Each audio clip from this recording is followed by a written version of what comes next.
안녕하세요. 배 이야기입니다. 이번엔 자유표면 효과가 무엇이고 또 어떻게 대처해야 되는지 알아보겠습니다.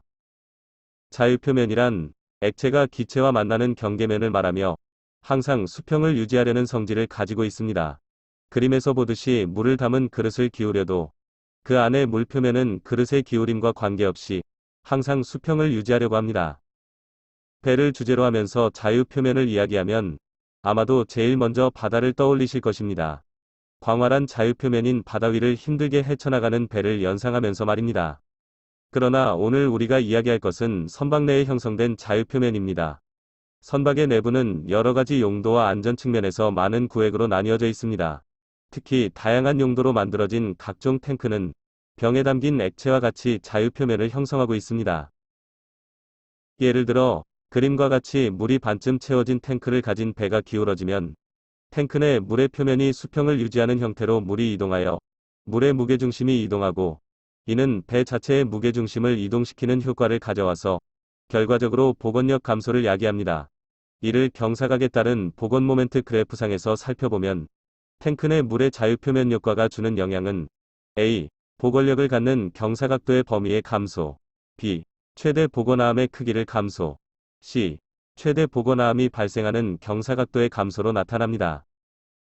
조금 더 현실적인 사례를 들어보면 양쪽 윙 탱크와 더블 바텀 탱크가 부분적으로 채워진 선박이 측면의 바람을 받아 10도 기울어졌다면 이 기울음에 의해 자유표면 효과가 발생하고 그에 따라 추가적인 기울음이 발생합니다. 추가적인 기울음은 추가적인 자유표면 효과를 발생시키고 기울음에 따른 선체 복원력과 평형을 이룰 때까지 진행됩니다. 자유표면 효과는 폭이 넓은 탱크에서 더 크게 발생하고 폭이 좁은 탱크에서는 그 영향이 미미합니다. 자유표면 효과에 의한 전복력이 선체의 복원력으로 감당할 수 없을 만큼 커진다면 그 배는 이렇게 민망한 상황에 놓이게 될 수도 있을 것입니다. 자, 그럼 자유표면 효과를 최소화하는 방법을 알아볼까요? 첫째, 탱크를 빈 공간 없이 완전히 채우거나 완전히 비운다면 자유표면 효과를 없앨 수 있지만 현실적이지 못하며 탱크를 최대한 많이 채워서 그림과 같이 경사시 포켓 효과를 얻도록 하여 자유표면 효과를 줄일 수 있습니다. 둘째, 탱크를 종방향으로 내부에서 분할하는 방식을 쓰면 그림과 같이 자유표면 효과를 줄일 수 있습니다. 셋째, 연료유와 같이 소모되는 액체를 담은 탱크는 소모된 만큼 해수와 같은 다른 액체를 보충하는 보상 방식으로 자유표면 효과를 줄일 수 있습니다.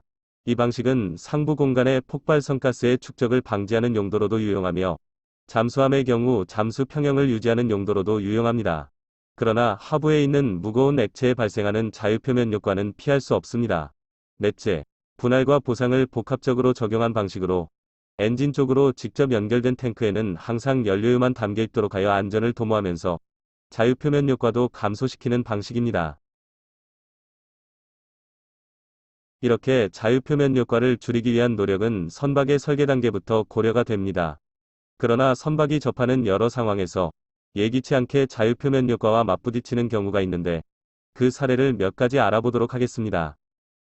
1935년에 프랑스에서 건조된 대서양 횡단 호화 여객선인 노르망디호는 2차 대전 중 미국에 인수되어 라파이에트로 선명을 바꾸고 1942년 병력 수송선으로 개조 작업이 진행되고 있었습니다.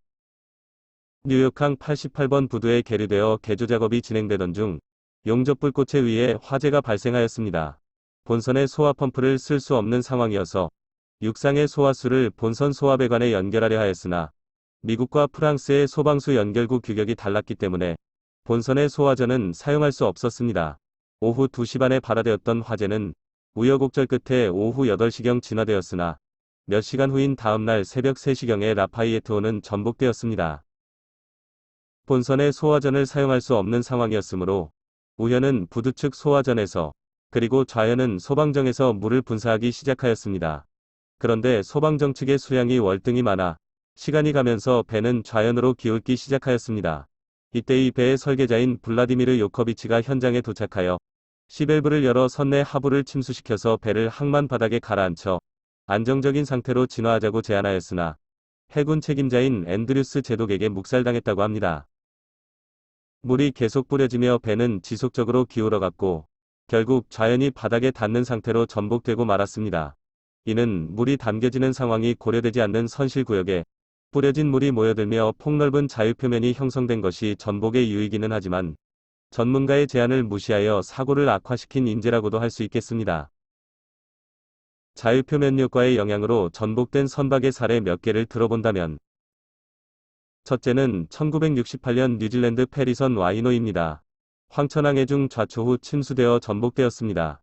둘째는 1987년 영국 페리선 헤랄드 오브 프리 엔터프라이즈호로 선수 측 방수문을 닫지 않은 선원의 실수로 출항 4분 만에 침수되어 전복된 사고입니다. 그리고 세 번째는 1994년 스웨덴의 에스토니아호가 파도의 바우바이저가 분리되면서 침수 후 전복되어 침몰된 사고입니다. 세 건의 사례에 등장하는 배는 모두 로로 패센저십입니다. 자동차와 여객을 같이 싣고 다니는 대형 카페리선이라고 할 수 있습니다. 이러한 타입의 배는 차를 싣기 위해 배 길이와 폭 전체에 걸친 카데크를 설치하고 있으며 이는 자유표면 효과를 극대화시키는 구조인 것입니다. 거친 바다이건 선원의 실수이건 혹은 장비의 부실이건 간에 일단 카데크가 침수되면 매우 위험한 상황에 처하게 되므로 로로서는 특별히 전복사고에 유의할 필요가 있습니다. 자유표면 효과는 이렇게 부정적으로만 작용할까요? 자연현상의 물리적인 해석일 뿐이니 어떻게 활용하느냐에 따라 다른 것이겠지요. 여기에 자유표면 효과를 긍정적으로 적용한 사례를 들어보겠습니다.